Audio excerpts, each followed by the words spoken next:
Hey, good morning, Port City Community Church. Welcome to church. My name is Brett. I work with our students here at the Wilmington campus. And hey guys, I am Lauren, and I work with adults here at our Wilmington campus, and we are so happy to see you all. Yeah. We always love Sundays. It is fun. Now, wherever you're watching from, we'd love to interact with you in the chat. So let us know. We can see the chat. Once it goes live, we can see it in here. So we'd love to know where you and your family are watching from. Yeah, that's always really fun because it really does make us feel more connected. Yep. And you guys can let us know kind of how you're doing, what you're doing today, how your weekend was, or just say hey. The weekend was probably better than the week since it stopped raining finally. So true, finally. My grass, though, it grew. Yeah. It's nice and green. It's nice and green. I had to mow it. Very fluffy. Yeah. Well, that's great. Well, today is a really big day here at Port City. Yeah. Yep. You're going to notice something maybe a little different once we start the message and the whole service. What's different? So we actually have people in the building today. We have our staff and their families, 6th grade and up, so middle schoolers and up, are here today. And we are using the next 3 Sundays to really prepare and put into practice a lot of the things that we have been working on. Yeah, so, I mean, our staff has put a ton of work into making sure things are going to be safe. And there's going to be there's a whole reservation system. There is masks. You have to wear masks. Yep. Hand sanitizer. Sanitizer. Sanitizer stations. What else? You already said reservations. Yeah, I think that's kind of the big thing is that we are doing a really good job of knowing how many people are in the building, and we want to know which service time. So we're just doing a lot of the things that we're going to be doing hopefully soon. It's going to be a good 3-week practice. All of you. For Yeah. I did see somebody in the chat say that they're in Ogden drinking coffee and eating a leftover Brits donut. Oh, that sounds yummy. I know. It's kind of like the 8-second. Yeah. Okay. It's like that, like the Krispy Kreme. You microwave it for 8 seconds, and it's like almost as good as. Yeah. No, not really, but it's at least still a good donut. So, it is a great donut. Yeah, Brits, donuts. Yum. Yeah. So somebody's already responding to the Brits. It's getting a lot of traction. Donuts always do. Donuts are always high up there. Well, not only is today a big day here, it's a big day everywhere because it is Father's Day. So happy Father's Day to you, Brett. Thanks. Yeah. Happy Father's Day to your husband. Yes, it is Sammy's first Father's Day, so happy Father's Day to my husband. Also to my dad and my father-in-law. Really, really blessed to have lots of great dads. And same to my dad and my father-in-law as well. Happy Father's Day. It's a fun day. It is a fun day. So what we did is we went around and we looked ahead to see who was going to be in the service today. They're playing in the band or hosting. And we went and we asked their kids to draw pictures of their dads. So let's see what came of that. Oh. Yeah, that's a good picture. I have to say, this is Brooks. You guys have probably seen him on the camera a lot. He usually shreds the meatly me's on the guitar. But whichever his kids drew that got the hair. They did, because Brooks has really good hair. It's just always kind of. Listen, I know hair. And he's got great hair. And they have his little stance and everything. He's always got his hands like that in his pockets. He's super cool. Yeah. All right, let's see who else is on there. What's next?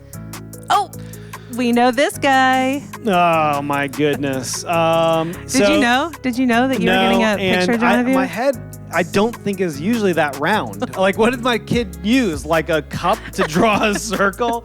And usually I try to keep it a little more trim on the side there. But hey, that's what they see, Brett. And look, you're even holding your mic. I apparently need to get back in the gym. All right. Who's next? Oh, Mark. Yeah. You probably know Mark. He's been hosting quite a bit. Yeah, he's one of our hosting pastors. Today. He is a big Volcom fan, so whoever drew that, they did a great job of getting the little Volcom stone up there. Maybe which he's is awesome. sponsored. He might be sponsored. Yep. All right, Mark. Good job. All right, let's see. Oh, Dudley. So Dudley, if you guys know Dudley, that you'll know that Tanner Mack got his personality on paper. Yes. So Emmy Ray did a perfect job how he looks. Yeah. Tanner Mack got a perfect job on how he is. Yeah. We love Dudley. He does a lot of the chat. So if you guys are usually in the chat, I'm sure you've met Dudley. Yeah. Lots of exclamation points. Yes. Yes. Yeah, that's awesome. All right, I think there's one more, maybe. Or two more? Two more, yeah. Oh, yeah. Oh, we know this person. Yeah, I'm not sure which of his kids drew that one. He's got 2 daughters, but it might have been a son-in-law. Maybe. They're all grown adults. But, but they but did a it kind great of still job. looks like a kid drew it. So, but got encounter formation expression, got his terrible circle drawing Stop. perfect. Look so, at his circles. yeah, that's good. And last. Oh, there's Rollin. You guys know Rollin and his new little baby Judah. Yeah. Judah was a little young to draw a picture. Right. So we went ahead and just got a picture of Yes, Rollin. that was probably a good idea. Yeah, but it's been super fun to have these pictures. That's awesome. Yes. Great representation. Yeah, we have so be some on the budding lookout. artists in our I think so, too. rising staff members. Yes. So once again, happy Father's Day to all of you. Thanks so much for being here. If you are just tuning in, I'm Lauren, and this is Brett. Yeah, hey. And we are just really excited to be together. We also have, Well, so here's what I was thinking. It's Father's Day. I had to get up really early to get here. yeah, we have and to I'm be at here earlier today, even know. because it started earlier. Yeah, and I'm working, and I'm like, I shouldn't have to do all the work on Father's Day, right? Probably not. Yeah. Sorry, I made you come in. Yeah, it's okay. But I got up early. I made my son get up early. So I'm going to actually invite Braden on with us because what better on Father's Day Right, than to have one of your own. Yeah, and Hi, Braden. I shouldn't have to do all the work. Oh, now that is a fine-looking young man right there, don't you think? You can grab the mic, buddy, so they can hear you. Hey, guys. Oh, yeah. And he sounds better than me. He looks better than me. He's got more hair than I do. So, yeah, we want to get to know you a little bit, bud. All right. Yeah, so... Don't you already know me? I do know you, but Lauren Yeah, doesn't. I don't And really know a lot about all of you. your adoring fans don't know you. Oh, this is true. So maybe, I don't know, tell us what is your favorite sport to play? Soccer, definitely. That was really quick. Yeah, So he soccer. knows. You love I soccer. love soccer. Yep. How long have you been playing soccer? Since I was like 3. Well, That's there you go. a long time. Long time. And Really how old long are you now? I'm 12. 12. Okay. So you're going into what grade? 7. Awesome. Yeah, going into 7th grade. We're not sure whether he actually finished 6th grade or not, just because of how the school year ended. It was a little weird online. It's a little but, different, but yeah. I think it counted. Yeah. Yeah, for sure. Who's your favorite? Who has been your favorite coach of all time as a soccer player? Coach T. What you don't realize is that I was his coach for like the first 7 or 8 years of his playing career, and apparently his middle school coach is his favorite coach. So thanks a lot, But bud. I wouldn't have gotten to middle school team if it weren't for you. Yeah. So Aw. thanks. That's so Yeah, true. You're right. That's right. Thanks, buddy. Way to save it. That's right. Good save. Do you have a favorite athlete? Yeah. Probably Zion Williamson. Oh, yeah. Oh, yeah. Go Duke. Go Duke. Oh, wow. All right. We're going to get a lot of hate mail. Yeah, actually, one of the guys behind the camera is shaking his head in disgust. Because he went hates to it. Carolina, Yeah, and did. he was a cheerleader for Carolina, actually. I know. So, sorry, Dylan. He's also giving us the timer.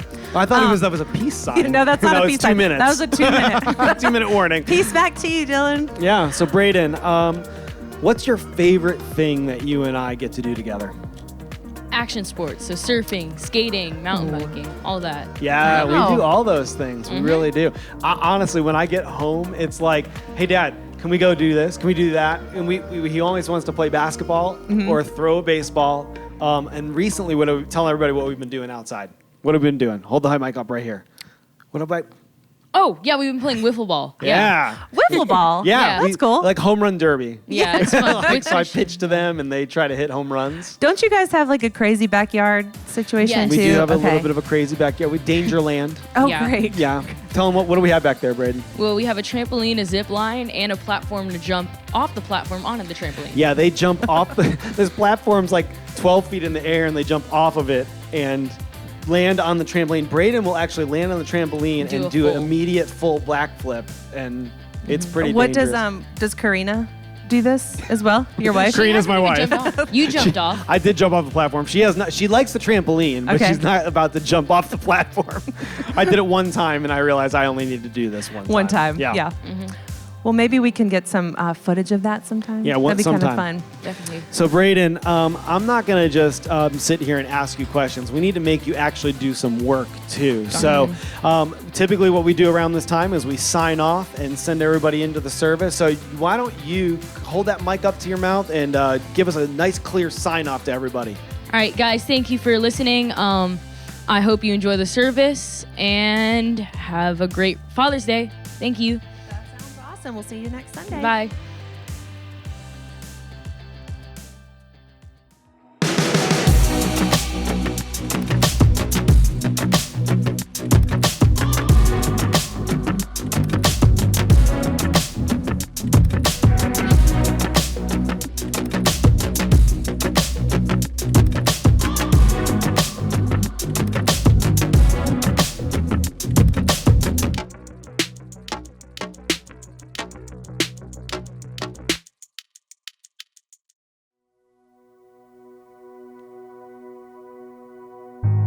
Good morning, church. We are so excited that you're tuning in online. Before we get started, I just want to go ahead and acknowledge one thing that is different this morning. You're going to see some people in our auditorium this morning. This is our staff and the families of our staff. And I just want to say we're so excited that y'all are here and that we get to be together this morning. But this is a part of our phased re-entry. This is a pre-gathering. This is for us to try to get our systems down. We are still going to proceed with safety and caution first. But I got to be honest, I'm incredibly excited for what this means. Whether this is next year, 2 years, it's not going to be that long. But I'm excited. This means that we get to be together. This is a sign of what's to come.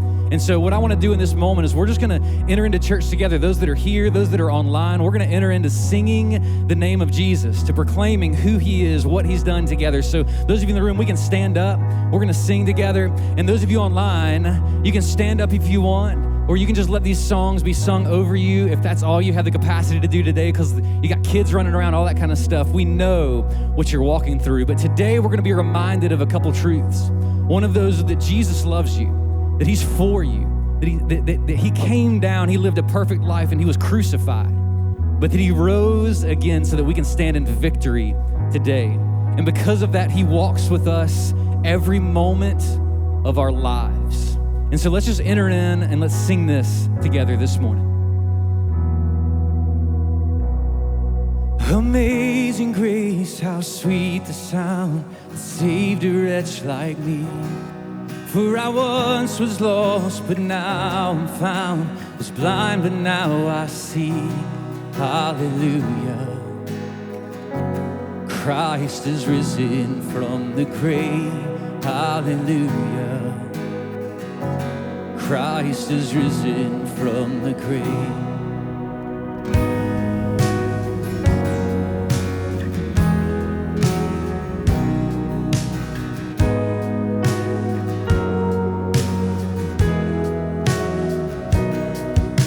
Prodigal is welcomed home, the sinner now is saved. For the God who died came back to life, and everything is changed.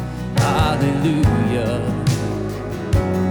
Christ is risen from the grave. Hallelujah.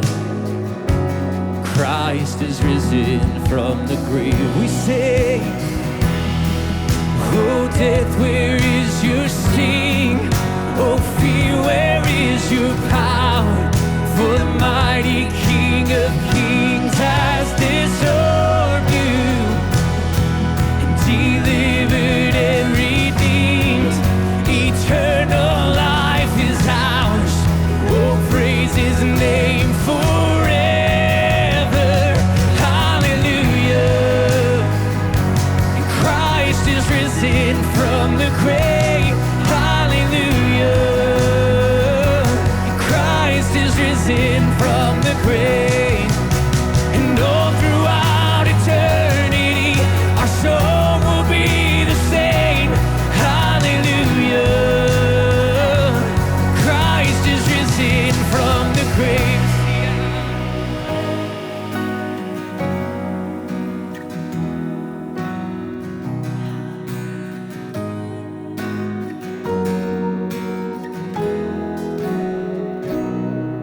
And on the day you call me in, heaven's sweet embrace, I'll see your scars, your open arms, and the beauty of your face.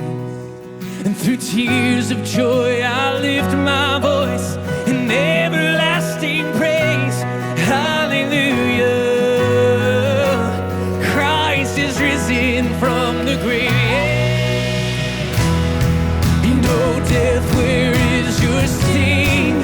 Oh fear, where is your power? For the mighty King of Kings has disarmed you and delivered and redeemed.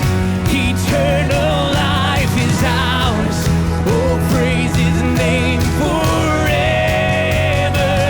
Hallelujah. Christ is risen from the grave. Hallelujah. Christ is risen from the grave. And all throughout eternity, our song will be the same. Hallelujah. Christ is risen from the grave. You see, I see,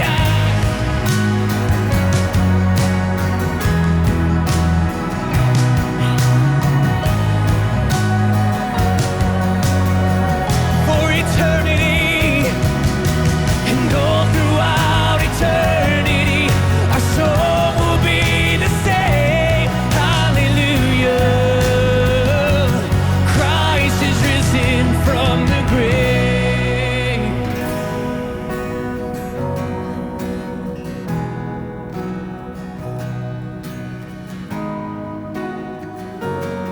Let's just sing this verse one more time. And on the day you call me in to heaven's sweet embrace, I'll see your scars, your open arms, and the beauty of your face. And through tears of joy I'll lift my voice in everlasting praise. Hallelujah. Christ is risen from the grave.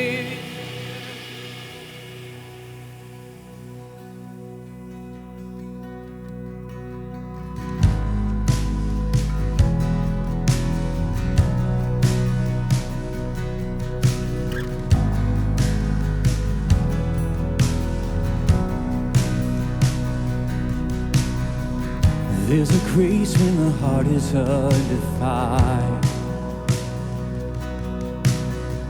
another way when the walls are closing in.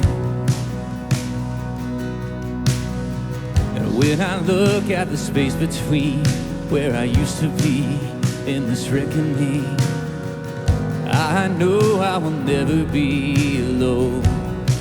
There was another in the fight, standing next to me. There was another in the waters, holding back the seas. Should I ever need remind of how I've been set free, there is a cross that bears the burden, where another died for me. There is another in the fight.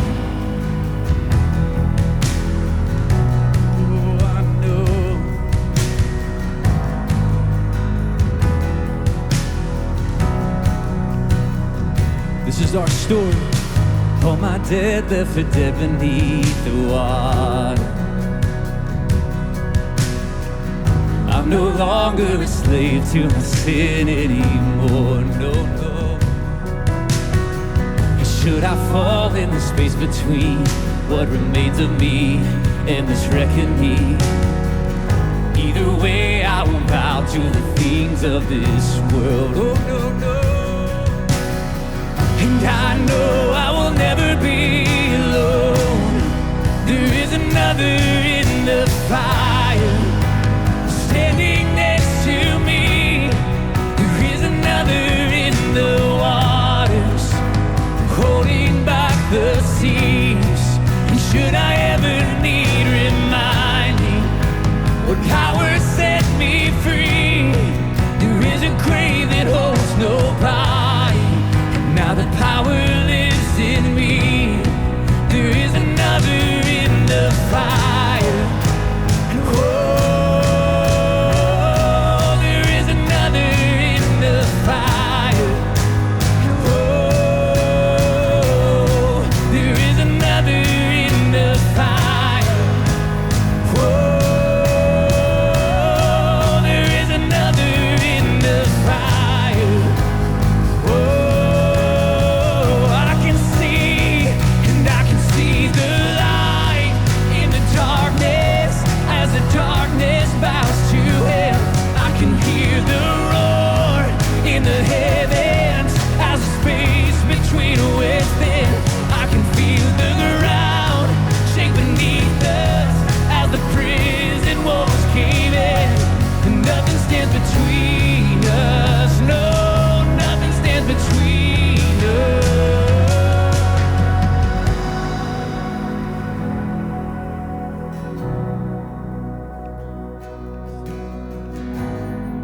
Let's declare this truth together. No other name.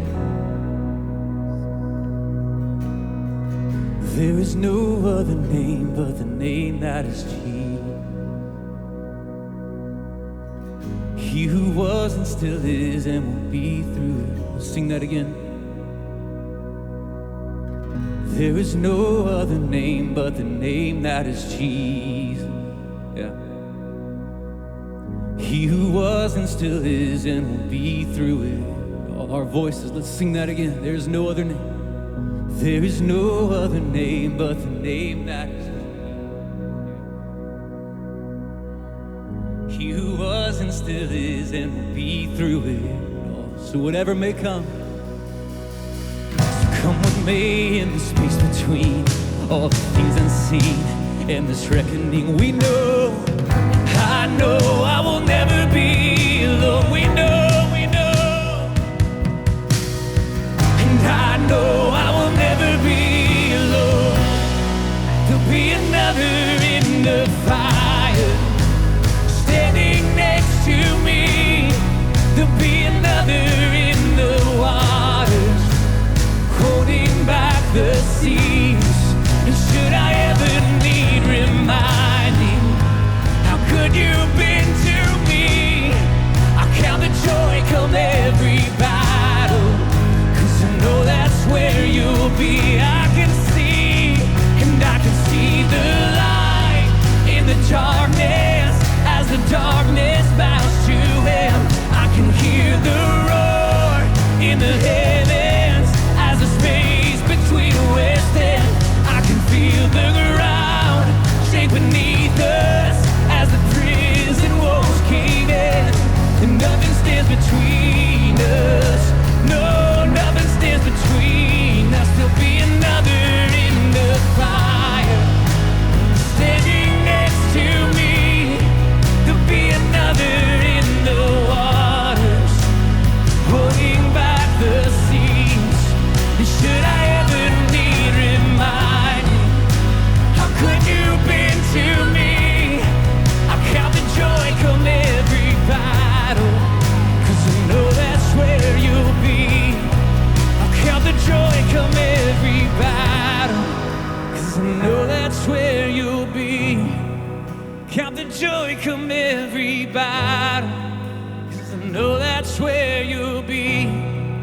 Count the joy come every battle, 'cause I know that's where you'll be. I know that's where you'll be. I know that's where. Let's pray together.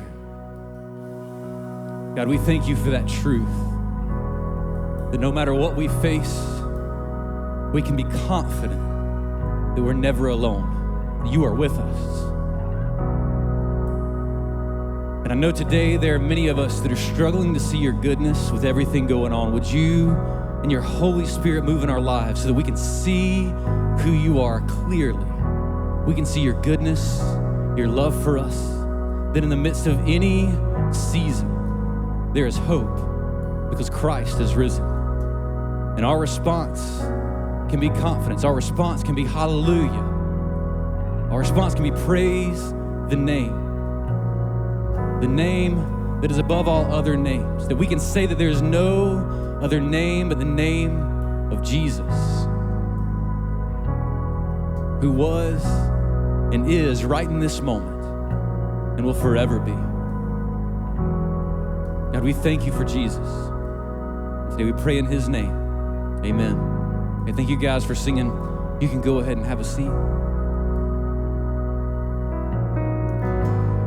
I love the imagery of that song we just sang together, because much of it was inspired by the story of Shadrach, Meshach, and Abednego out of the book of Daniel. But as I was listening to that song, it reminded me of kind of the storyline that you can find in Isaiah 43, where you get to see this moment where God is encouraging his people, the people of Israel that had been in exile during their time in Babylon. And it's during that time where he says, I will be with you in the water. I will be with you in the river, that it will not overtake you. And I will be with you in the fire, so that you will not be burned.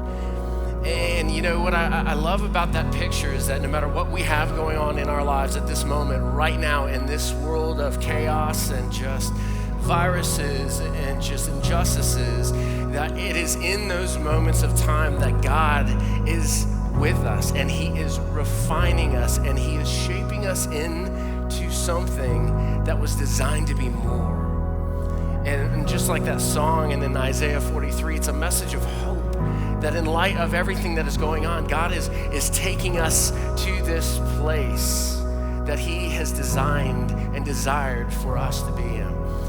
And so that is exactly the mission that he has called us to here at Port City. And what I love about this is it takes all sorts of people to make this mission happen. And God has placed people, not only here in this room, but out there watching us online right now, with gifts, with resources, with talents and abilities that he is using to forward this mission. But if you also give financially to Port City, I just want to say thank you, because it is our collective effort together that we are going to be able to continue to reach this world and help people walk with God, not only in the city, but our region and world as well. So thank you for doing that. And if today you want to begin to take that step of faith and give financially to what God has called us to do, it's easy. You just go to portcity.church/give, and you can do so there. In just a moment, Mike, he'll be coming out in just a moment to give week 1 of our series called There Is More. So hang with us.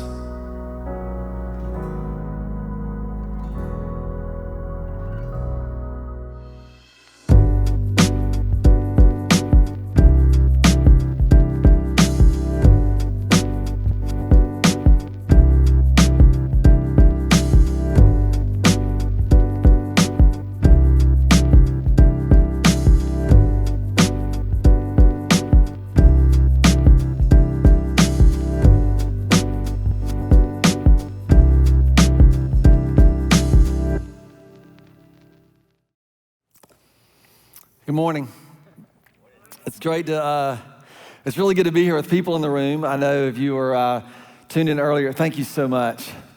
If you tuned in earlier, you know that today we're beginning our regathering sort of strategy. We have staff and families in the room, and just as we have said from the very beginning, we are going to be intentional and we're going to be incremental in the way that we regather, because it's important to both who we are, how we do things, but it's also important to who we are as a church. And really what I want to talk about today is this is not just about regathering, but all the things that are happening in our world and our lives are extremely important for who we are as a church. I believe the opportunity that we have as a church. And part of what I'm trying to train my brain, I'm a big believer in language. I try to use phrases very intentionally. And most all of us talk about a way forward. Most all of us talk about getting somewhere other than where we are. And what happens to me, I may be the only one, but what happens to me in those moments is I start calculating how to get out from where I am, to get onto something else or somewhere else. When this issue isn't as big of an issue, or this thing isn't as big of a thing, and I can tend to something else. And I think that's dangerous thinking, because it misses so much of the potency that's available to us in these moments, the acute nature of what we are experiencing together, regardless of what you believe about what you believe. All of this matters to us in ways that I don't know that I can fully appreciate. And so I'm working really hard to try to do that. So I'm not using this idea of a way forward. This is not a way forward, but rather this is a way together. I think the opportunity for us is to learn and to understand a way together, and that's very different. So I want to begin by asking you a couple questions. Number one is, what is it you care about? What is it that you care about? It's Father's Day, right? So my kids care about me. I'm sure they're at home watching. They're like, oh, we care about Dad. Happy Father's Day. What do you care about? Do you care about sports? Do you care about Duke or Carolina? Do you care? We've forgotten if that's even a thing now, probably. Do you care about politics? Do you care about issues? Do you care about money? Do you care about cars? What do you care about? Most of us, we assume that caring comes naturally, and it does in a lot of ways. But if we're not really careful, we end up caring about things that aren't really that important to care about, and maybe more importantly, we end up not caring about things that are actually really, really, really important to care about. And we begin to wonder, is there a way in which we can learn to care about things that we don't naturally care about? And the answer is yes. I have daughters. I grew up with all boys. We had, Legos and sports stuff, and then I have girls, and I have my size Barbies and all kinds of other crazy stuff in my house. And my daughter was a ballerina. She loved ballet. Now, to be honest, I don't care much about ballet, right? It just wasn't a thing for me. But somehow, when my daughter began to take ballet, all of a sudden I began to care about ballet. The reason is not because I cared about ballet, that's a part of it, but I can't go every time I pick her up from ballet, go, oh, did you see the latest score of the game? Did you see what happened in this sport or that sport? Now I've got to become interested in what she's interested in because it's an act of love. To actually care about what's important to someone else is an act of love, and we lose sight of this. We keep thinking about, well, that's not how I feel, that's inauthentic. And we assume that we can't learn to care about things that we don't naturally care about. And that's what I think is so important about what we have to do going forward. One of my greatest parenting moments was I have two, all of you here know, but if you're watching new, I have two children that are, we have a 24-year-old, almost 25. She's been married for a couple years, and then I have an 8 to 19-year-old in college. So we're on the backside of the parenting spectrum. It's really, really fun now. So for all of you who are struggling with all the little ones, it gets so much fun. But when the hardest thing, or one of the hardest things about parenting was teaching your kids to drive, because it was maddening and it was terrifying. So what we decided to do with our firstborn is we came up with a driving contract. And it was this, in my head, this was a genius idea. So it was legally written, and it had all the things in there that you should do and shouldn't do. It was things and it was almost like a threat, driving is a privilege, not a right. This car belongs to me, not to you. It was all these things that we were able to put into the language. We were able to say things like, we banned her from listening to the radio for, I think, 6 weeks. No radio in the car for 6. This is before USB cords and iPad, iPhones and all that stuff. So no radio in the car. And you gotta be home. And here's if your friends say that it's just this list of rules. I thought it was fantastic. So I'm we're gonna have our first adult conversation, responsibility conversation, safety conversation. And I go in there, I said, Madison, we're gonna be working on getting you a car and driving and learning. And here's the contract we're gonna ask you to sign. And she looks at this. She looks at me, and she starts to cry. But Madison's a lot like me. She doesn't really tear up, but boy, she will come at you hard. And so it was probably the biggest fight we ever had. And so I'm like, yo, we got to back into this because I'm not really sure what happened. This is negotiable and all this stuff. I don't know what you're freaking out about. And we go back and forth, and I'm trying to understand. Don't you understand this is responsibility? Don't you understand this is about your safety? You know what she said? She said, Dad, don't you trust me? Here's the thing. We both cared deeply. We both cared about safety. We both cared about responsibility. I cared that she was safe, and she cared that she was trusted. And all of a sudden, that created an impasse that allowed us to spend a lot of time arguing about the rules and what was right in that contract, instead of fighting for the relationship.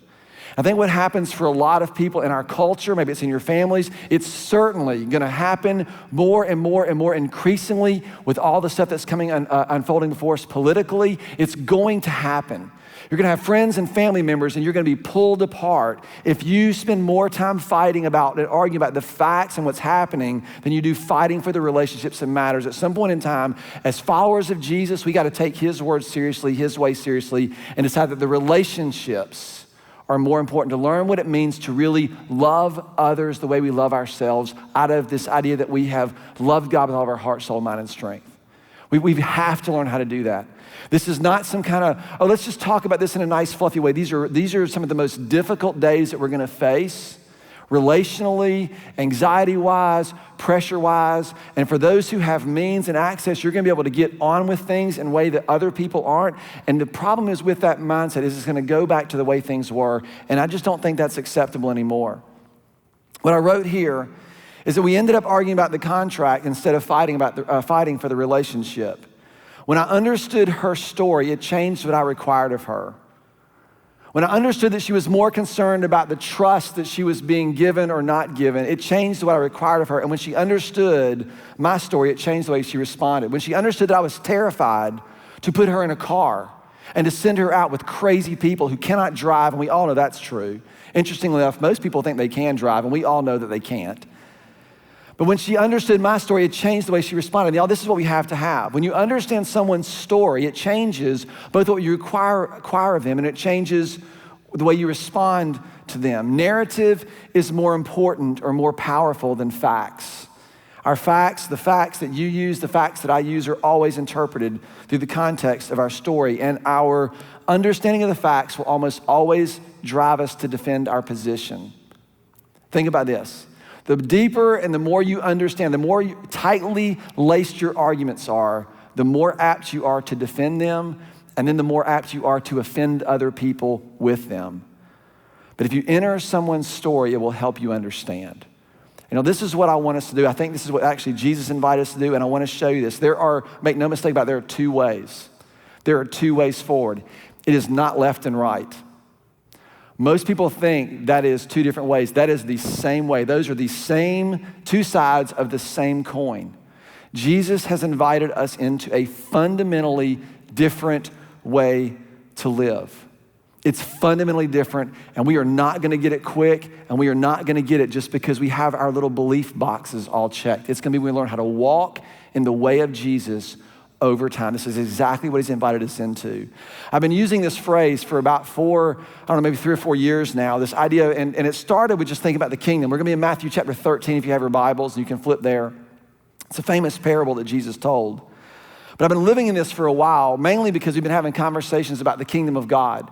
I've been saying for years, the kingdom is not a place, it's a way. The kingdom is not somewhere you go when you die. The kingdom is a way, a rule that we live in right here and right now. Sin is not about the thing that keeps us from heaven. It's about the things that robs us from the dominion and the responsibility that we've been given as human beings, we've been called into. We've been talking about this a lot, that there's a way of life under the rule of law, and there's a way of life under the rule of love. They're two fundamentally different systems. And we live in a world where it is driven by this rule of law. And what I want you to hear is it's not wrong. I'm not bashing it. I'm just saying it is a way.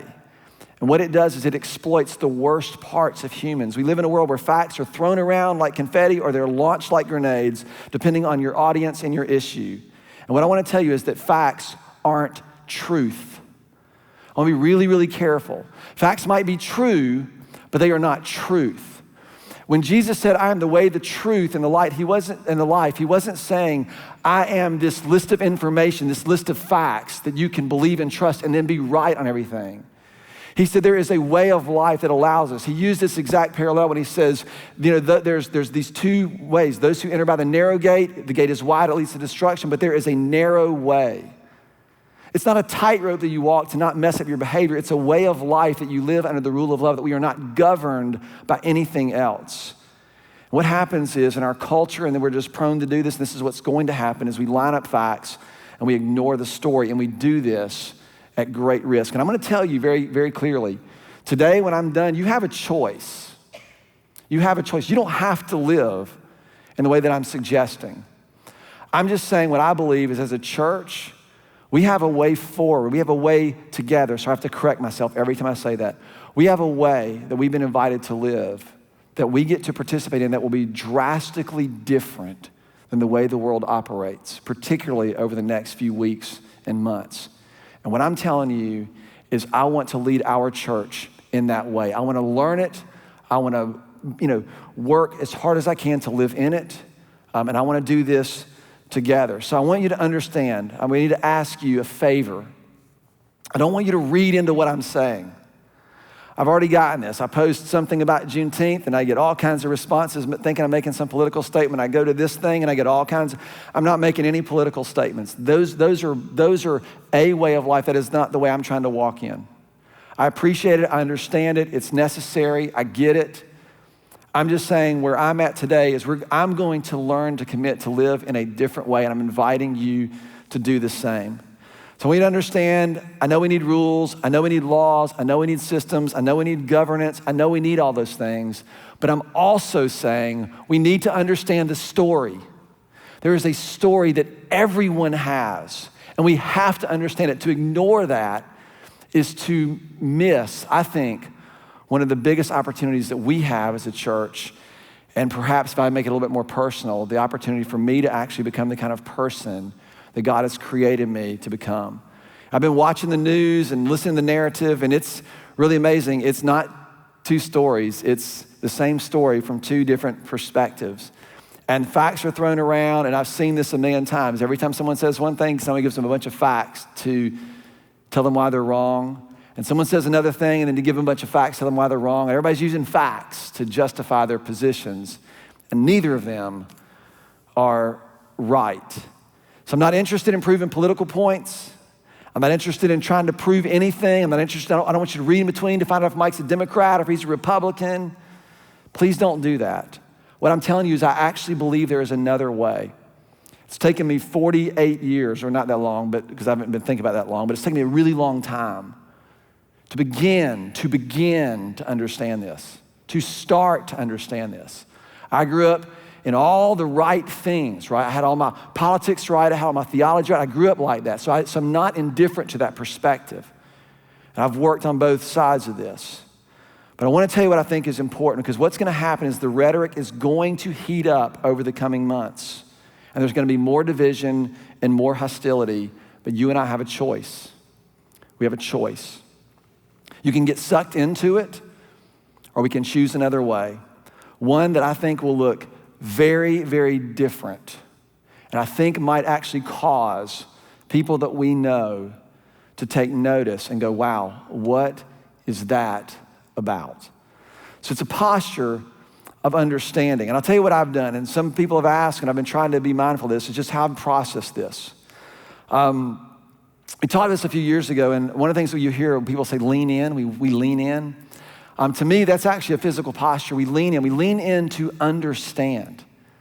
To lean in is a posture of understanding. It's like what you have to do if you have two sides, two people on two sides, you have to create a pool of shared meaning. You have to create some space in which we can swim in the same water. If we're both sitting here lobbing grenades from one side to the other, it's just gonna be a continued war. But if we learn how to say, hey, here's some things that we agree on, here's some things we share together, then the argument is, who's going first? Who's gonna jump in first? Well, I'm just telling you, I'm gonna wade into it. I'm willing to, people say, Mike, we appreciate you speaking out. I'm not speaking out, I'm wading in. That's a big difference. I'm walking into this, I'm learning. My feet are wet. I might be up to my knees, I'm not sure how deep I am yet. But I began to read about Juneteenth, and I mentioned this if you watched, saw this on our Instagram post last week about Juneteenth. It was Friday. This is a significant day in our nation's history. One in which most white people don't know about, and one in which every black person that I talked to knew about. I spent a lot of time on the phone the last couple of weeks. I've talked to city leaders, I've talked to politicians, I've talked to police officers, I've talked to my black friends, I've talked to white friends, I've talked to people who were protesting, I've talked to people who were mad about people talked to people who were protesting, people who were mad at people protesting. I've talked to as many people as I can get on the phone with these last couple of weeks to listen and to learn and to understand, to try to see what's happening. And the conversations have been really all over the map. I've heard all the narratives that are out there. When someone's trying to tear down a statue, they say, we're trying to rewrite our history. And then I began to ask questions. I said, did you know about Juneteenth? This is one of my friends. And they said, no, I didn't know about Juneteenth. It's just the day that slavery was officially, and there's a whole history behind it if you do the research on it. I wasn't trying to prove a point. I'm trying to ask questions. I'm trying to be willing to ask questions. Is there something we're missing in this to understand instead of just writing a narrative that we always have heard? And I said, Juneteenth is the day that slavery was finally ended in the United States of America. That's a really important day. Yeah, it is. I said, so maybe no one's trying to rewrite history. They're just trying to be included in it. That somehow our stories aren't different. And all these things that I've grown up thinking about, all of a sudden they begin to sort of dissipate because I'm seeing things from a different perspective. I've never considered that before. And most people I've talked to, it wasn't that they're mad or they just never considered it before. They never leaned in to understand. They just hear something and it makes them, spark something in them and then they just react to it. Remember we talked about this, that our gut reactions determine our readiness to understand. When Madison says to me, Dad, I can't believe you're making me a driving contract, I'm like, you're 15 and a half, you don't have any rights. It just means that I'm not ready to understand her perspective. That's all it means. So I gotta go out and count to 10. I gotta go out and be ready to listen to her rather than to try and convince her that I'm right in every point of the contract. Does that make sense? That's what we've gotta get to. It's interesting, we live in these unprecedented times, I would say, and uncertainty is like jacked up. That's the way it's like, whoa, nothing is for sure. We don't know how things are gonna be. And psychologists and neurologists all tell us, I love brain science, all tell us that your brain, my brain is hardwired to close loops, to create stories. It's why when someone cuts you off in traffic, you have a story about them. In fact, what's really interesting is now if you wear a mask or don't wear a mask, people have a story about you. Ooh, that person is, right? Because our brains are hardwired. We complete a story every time we see something. We just have to. And what they're telling us, I'm reading this book called Nonsense, and it's about our intolerance of uncertainty as human beings. And it says that you would think that in the face of uncertainty, we would be awakened that we actually don't know all the things we thought we know, right? That would be like an obvious thing. It's like, things are uncertain, I must not know what I'm supposed to know. That's not what human beings do. The greater the uncertainty, this is what it says, the greater the uncertainty, you would think that we get curious, but we don't. We actually double down on the positions that we've already long held. Think about this. When something pushes against you and what you have always known, you don't go, I wonder what I'm missing. You go, oh, no way, man, you're wrong. And let me tell you all the reasons I'm right. That is our default position almost every single time. So what do we do? How do we think about this? It's almost as if Jesus knew this were the way human beings were, right? This is what I love about Jesus. If you study and spend time with Jesus and you try to learn what it means to walk in his way, if you are looking for answers and facts, Jesus will frustrate you to no end. That's why I love the Old Testament so much, because it proves a lot of my points. Jesus, on the other hand, he doesn't. He messes with them. Do you know why? Because he didn't come to give me ammunition to prove that I'm right. He came to invite me to live in a way that I was intended to live. He came to give me life. He came to forgive me of sin. He came to make me right with the Father. He came to empower me to be about his work of redemption here in this world. And what you find in a lot of his stories, his parables, is you find a lot of language of hiddenness, things being hidden or kept secret. And it's really intriguing, especially in this thing, and I want to talk about that for a few moments, and then we'll be done, give you some homework, and we'll be done. But Matthew 13 is the famous parable of the soils. Jesus would get people together, he would tell them a story. He would get people together, he'd say, hey, what's in your pocket? Oh, there's a coin, let me tell you a story about this coin. Oh, we're going fishing, let me tell you a story about some fish. He would always involving people in story. I think it's because he understood that including people in story, right, was a much better way to awaken or to help us understand or see things we had not seen before. So Jesus gets all these people together and he says, there's a story, there's a guy, he's got some seed, and he scatters some seed, and some of it falls on the path and on the road, and some of it falls on the rocky soil, and some of it falls in the thorns, and some of it falls on good soil. He tells a little story about it, and that's it. That's all he says. No application, not like you should be morally better about this or you should do that. None of that, just the story. So his disciples get him together kind of on the side, and this is found in Matthew 13. And here's how it unfolds. Matthew chapter 13, verse 10. Then the disciples came to him and they said, why do you speak this in parables? This is what I want to ask Jesus. Why don't you just tell me what I'm supposed to do? Tell me how I'm supposed to vote. Why do you speak them in parables? And he answered them, to you it has been given to know the secrets of the kingdom of heaven, but to them it has not been given. And he all of a sudden begins to create these two ways, these two groups. Those who know the secrets of the kingdom and those who haven't been given that. For to the one who has, more will be given, and he will have an abundance. But from the one who does not have, even what he has will be taken away. That sounds kind of mean. So then Jesus just clears this right up. This is why I speak to them in parables. And we all lean forward, we lean in with our pens and our paper. Jesus is about to tell us why he speaks in parables. Because seeing they do not see, and hearing they do not hear, nor do they understand. And he cleared it right up. In case you're wondering, this is what Isaiah the prophet actually said in verse 14.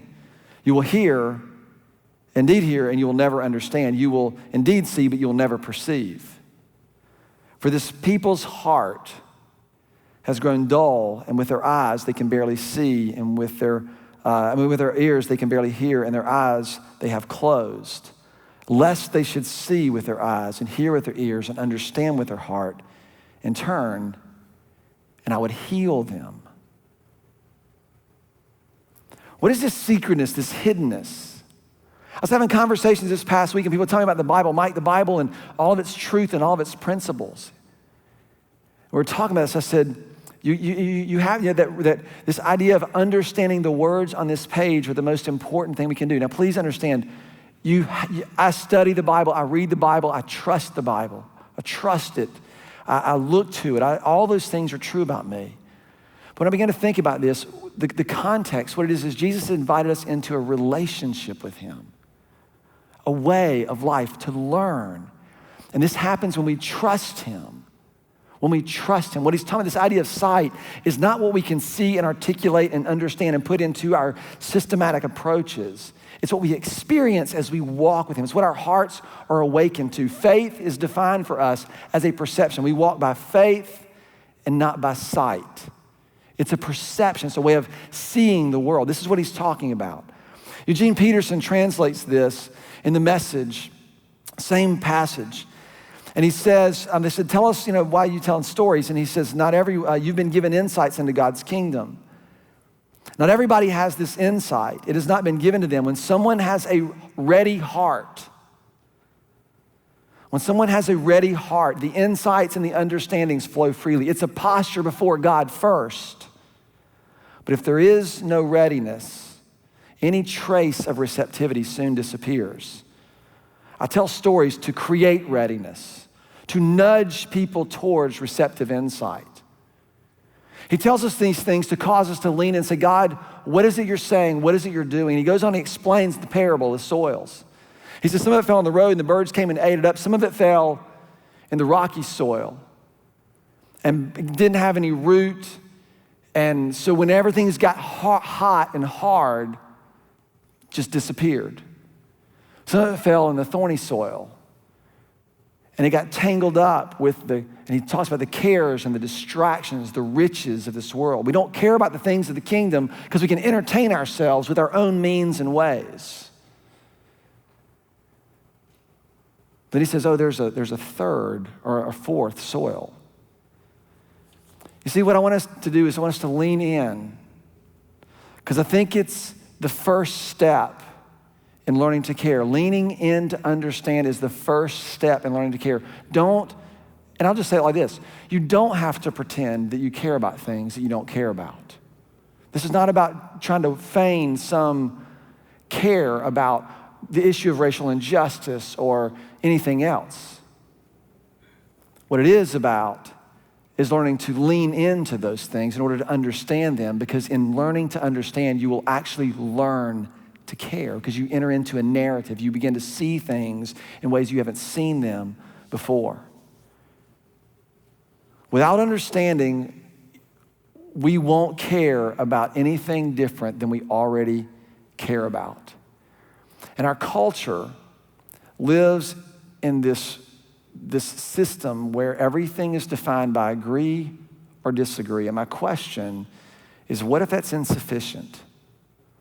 What if just agreeing or disagree were an insufficient foundation upon which this way of life, this calling that God has on us, can't support? So Matthew 13:23, he ends with this. After he talks about the other soils, he says, as for what was sown on the good soil, this is the one who hears the word and understands. I don't think the four soils are like, you're this, you're this, you're this, and you're this. It's a test for us. Does heat and difficulty cause me to abandon my faith? Does comfort and the capacity to control my own circumstances cause me to abandon my faith or to trust in myself?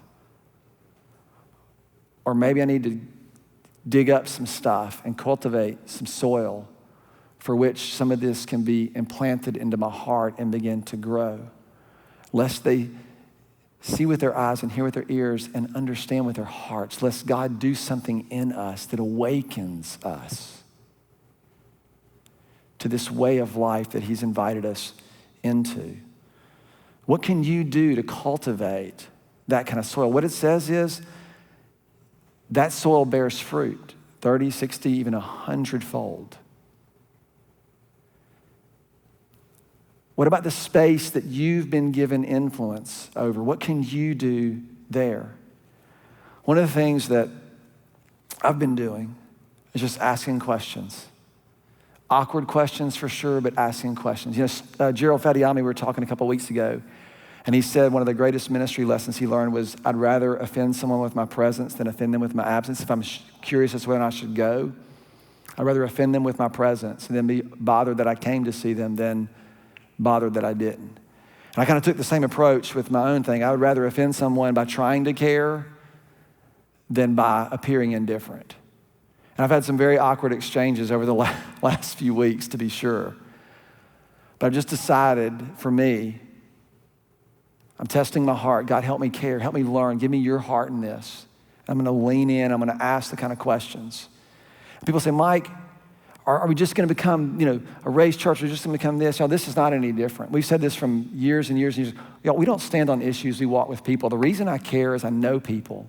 I know people who I love and I care about. And if something matters to them, it is an act of love for me to figure out how to make it matter to me and to us. That's the way of Jesus. That's what he's inviting us into. So here's what I want you to do. And Clay mentioned this last week when he was telling me, he said, you just got to make it personal. I can't change the whole world, but I can change this. You remember Jesus' prayer?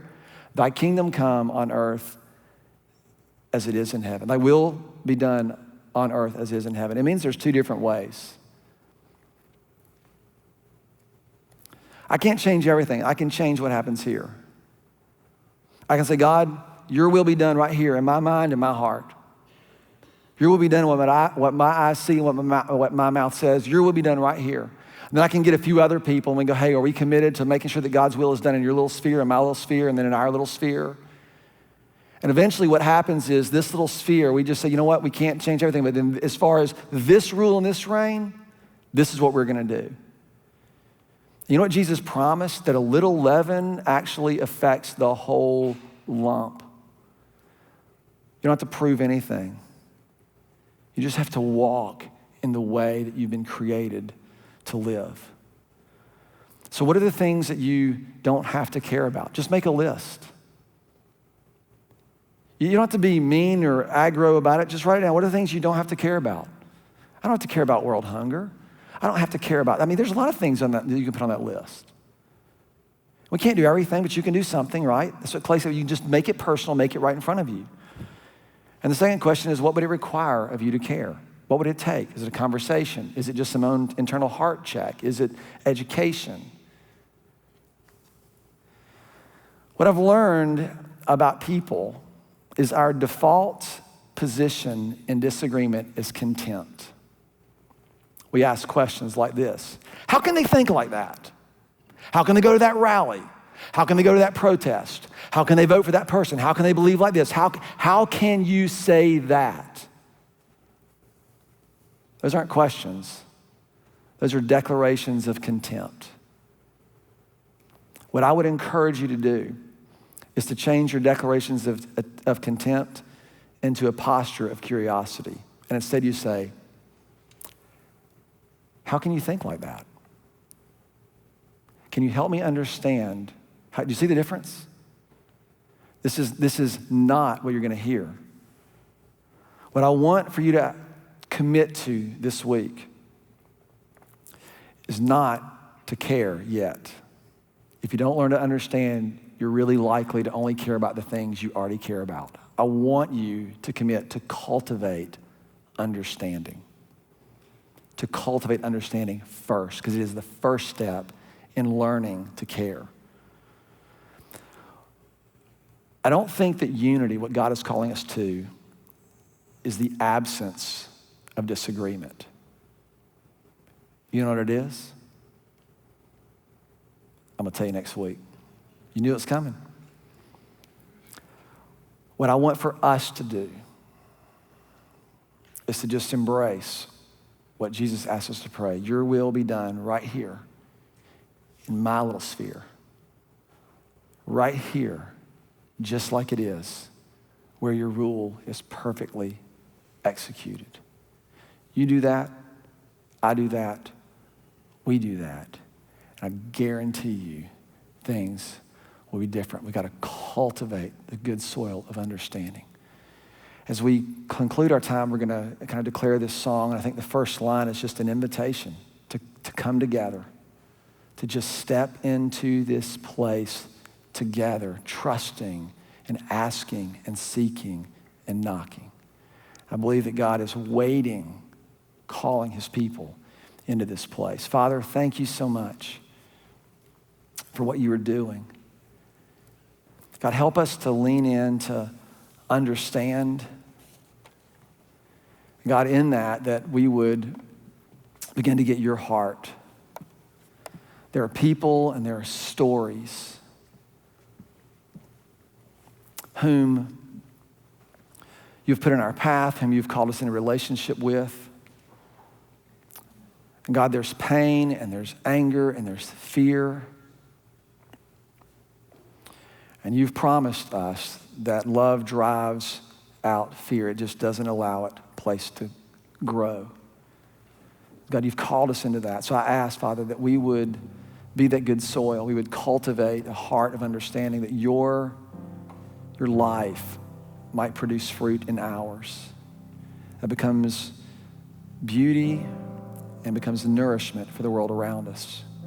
God, it's desperately needed. Let us be a light in the world. And I lift all this in your son, Jesus. Amen.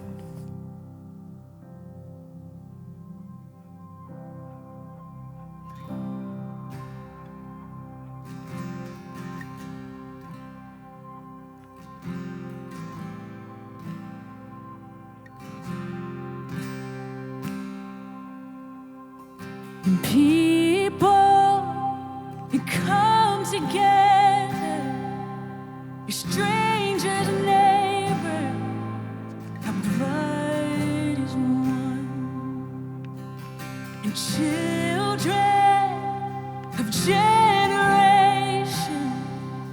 of every nation, of kingdom come.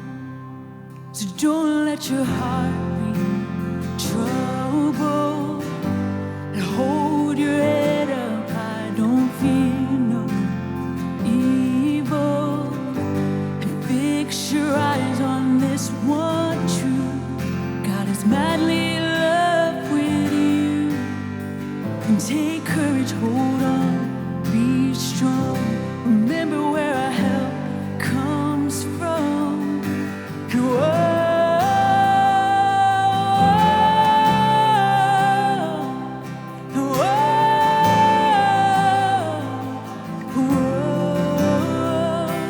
Jesus, in Jesus, in our redemption, in our salvation is in His blood.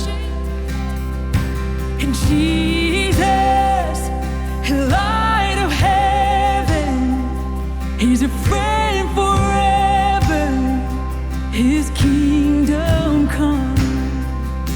So don't let your heart be troubled.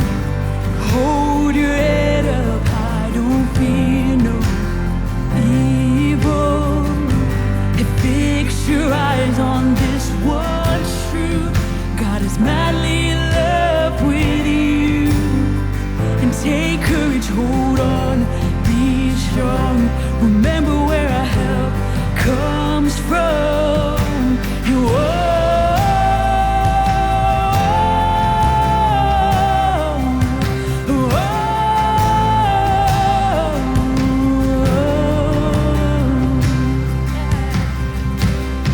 And so let praise be our invitation to come and surrender, to praise before the breakthrough, to praise to be our anthem. We put His name on our lips, we sing. It's swing wide are you heavens, let the praise go up as the walls come down. Our creation, everything with breath, repeat the sound. Are His children, clean hands, pure hearts, good grace, good God. His name is Jesus. It's way wide, are you heaven? Come on, let the praise go up as the walls come down. Our creation, everything with breath, repeat the sound. All His children, clean hands, pure hearts, good grace, good God. His name is Jesus. Hey! It's way wide, are you heaven? Come on, let the praise go up as the walls come down.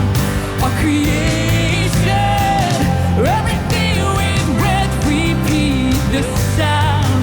All His children, clean and pure hearts, good grace, good God. His name is Jesus. Hey!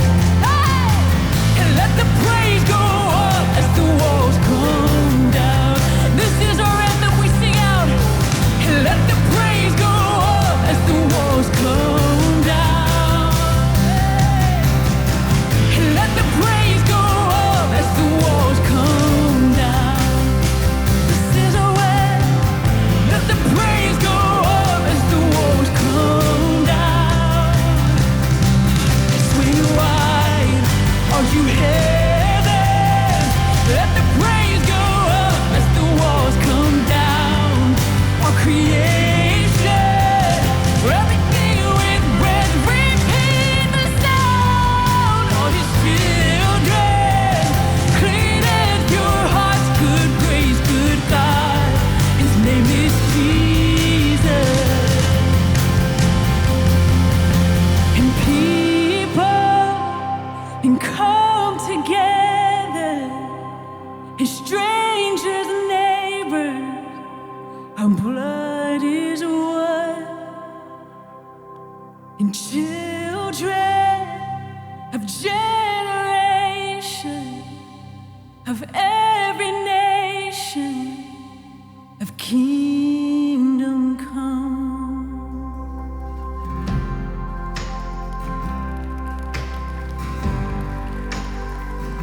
Wow, thank you, Kaylee and Rollin, for leading us today. You know, one of the things that is amazing for me to even just comprehend is that God has called me, and He's called you to be a part of His redemptive purpose, His plan here on earth. And as Mike has challenged us today, we need to develop a posture of understanding, because what God is simply calling us to do is what we can with what we have right where we are. But in order to truly realize what that means without understanding, we're gonna slightly miss the mark. And so thank you, Mike, for that challenge this week. If you've joined us online today, we just want to say thank you for being here. At this time, we're actually going to send you over to the gallery to hang out with Brett and with Lauren as we dismiss this auditorium. But we hope that you tune in here next week and for another amazing part of this series, There Is More. And Mike will be back with week 2. So have a great Father's Day, a great weekend, and we'll see you back here next week. Well, hey guys, welcome back to the gallery.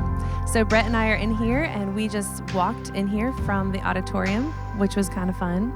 Yeah. You know, but we are going to just spend a few minutes together, and we would love to actually have you all chat with us if you're on portcity.tv. We have it pulled up so that we can see what your thoughts might be as well. So that'd be really fun. So we would interact. Yeah, love to have you on there. But we were just thinking about the service, and I don't know, we wanted to start with, I'm going to start with you, Brett. Yeah.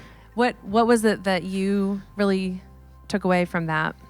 I think that I was sharing with Lauren when we first got in here, like my first thought was what stuck out to me was Mike was talking about when we come in contact with a thought that's different than what we think. Mm-hmm. Our natural response is, or uncertainty. When there's uncertainty, our natural tendency is to kind of stick to what we know. Mm-hmm. And I know that I do that a lot. I know, I never stopped to think about that, but like, I got to stop even in my home, like in the way that I interact with my wife or my kids, my tendency is to be critical of what they think, because it doesn't match mine. And my thinking trumps.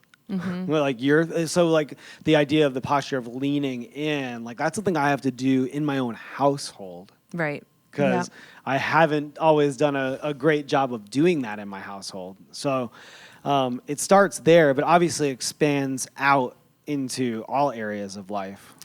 Yeah, no, I think I like that you talk about it starting in your home, especially when you have 3 kids. Yeah. And they're able to really give their opinions. Yeah, well, yeah. I mean, my kids range from 10 to 15, mm-hmm. and they've got access to social media. They've got access to different viewpoints and their friends and mm-hmm. all their friends, and they'll come in and say, "Here's what I think about all this stuff." And for both me and my wife, our natural tendency is to be like, whoa, you know, and instead of to like be willing to like lean in, like Mike said, and listen. Let me hear, why is it that you do think the way that you do? Yeah, I was thinking while you were saying that, when we were in premarital counseling, my husband and I, we were talking about these arguments that sometimes happen. Well, if he did this, or if she did this, or he did this, then I would do this, and someone told us, well, what if instead of approaching it that way, you said, well, let me listen to this person, and then let me listen to her, let me listen to him,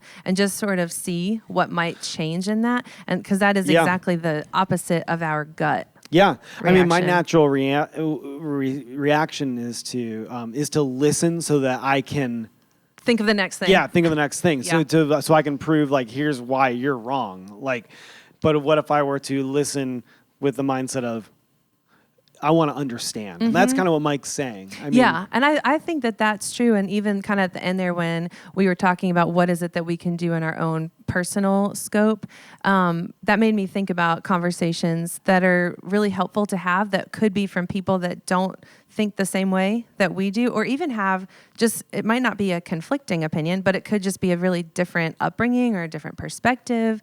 I remember going through some of this with a training about other religions and how the battle isn't against the person across the table. You know, there's a way of Jesus. And the battle isn't even really against what it is they believe. No, right. That's true. Right. There's no battle. It's no battle. Let me understand and let me share who I am and what I know and I believe with you. Right, with you. Yeah.